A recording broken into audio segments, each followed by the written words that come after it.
Welcome to the Focus Cast. Today we're talking about alcohol and focus. Little hooch. Little hooch. Little hit in the bottle. Yes, we're actually going to talk about today our relationship with alcohol and how it's kind of evolving a little bit. At some point, I kind of woke up and I thought to myself, why has it taken me so long to actually think about just how bad it is? We all know it's not good. Yeah, it's not good. But do you ever ask yourself, how bad is it really? Clear patterns have emerged between alcohol consumption and the development of the following cancers: head and neck, your esophagus, liver, breast, colon, and rectal cancer. Okay. Man, that's not good. Seems like all the places where the alcohol is kind of trickling down. And breast cancer. You know, we read about in the sugar industry in an episode on processed sugars about how lobbyists had petitioned to change the narrative and paid Harvard scientists to blame saturated fat over sugar when it comes to heart disease. I'm surprised that these studies are coming out considering the alcohol industry is a $1.5 trillion industry. I think this one's just kind of hard to hide. It's like smoking, you know, you can only pretend for so long, right? Yeah, the smoking gun. Okay, so here's some interesting facts as well. So, you know, now that we've got some studies that are coming out that alcohol consumption is contributing to some of these cancers, another interesting data point that we read is, you know, our bodies do evolve, do change. They heal themselves. Yep. You know, which is pretty wild. So I had the question, or I think most people would have the question, is what happens to your cancer risk when you stop drinking? Yeah. Well, according to these studies, it takes sometimes, if you're a heavy drinker for many years, likewise, it may take many years to heal some of these risk that happen when you drink a lot. Basically, to reduce your cancer risks, depending on how heavy of a drinker you are, it could take years to reduce it to zero. Yeah, and I think if there even is such a thing as bringing it back to zero. So this is what's crazy too, man. You know, for a long time, moderate drinking, you know, has been seen as okay, and there's definitely some positive. You know, we talked about that in the alcohol episode early on in the podcast, like somewhere around like episode 10 or something. Yeah. But there's some new research coming out that moderate drinking can even have some of these long-term side effects, like it can even disrupt sleep. Yeah. And your sleep is the foundation of health. Yeah, that's a big one. Honestly, none of the other shit matters if you were getting terrible sleep. Gosh. That's another reason I'm considering because you need better sleep. Reducing my alcohol intake is because I do need better sleep. I'm on a constant quest for better sleep. Even moderate drinking can cause some of these long-term inflammation effects in the body and in the brain.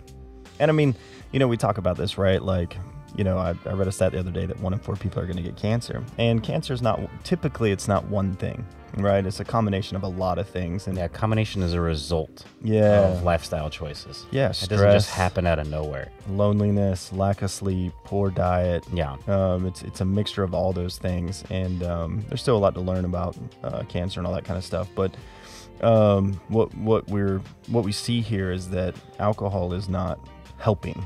No. Right? It's neutral or negative.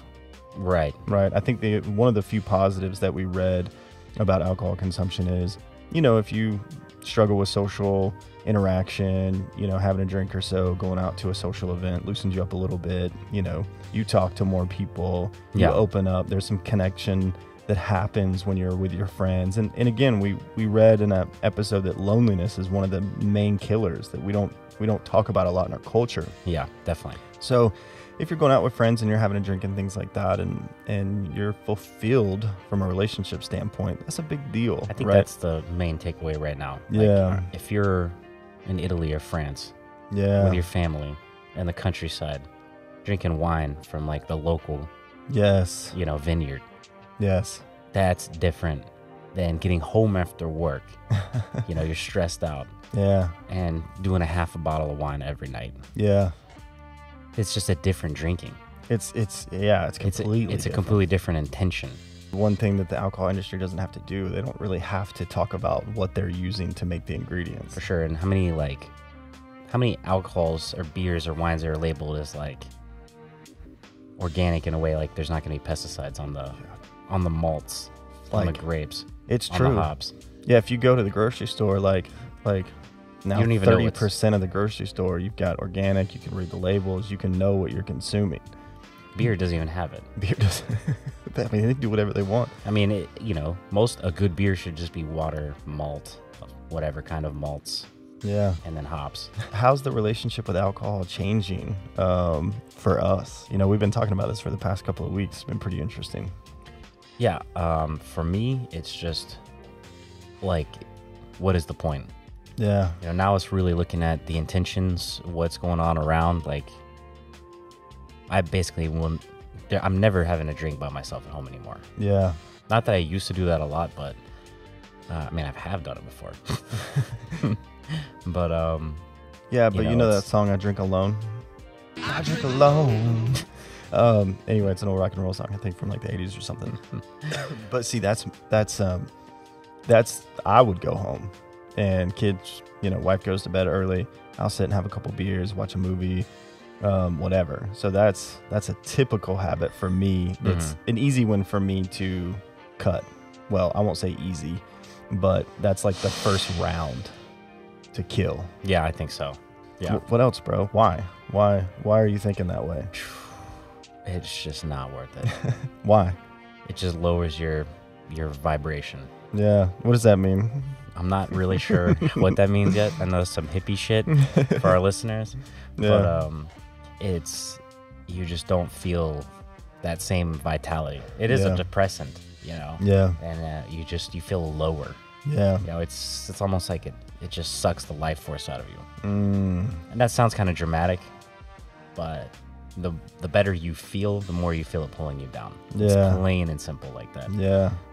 The higher you go up, the more you feel it coming down. Mm. So before, when you're drinking all the time, you just don't notice that kind of shit Yeah. because it's just, you're already down. Yeah. It's not lowering that baseline too much. When your baseline's higher of just your feeling and existence and vitality and overall life that you have, you can really fucking feel it.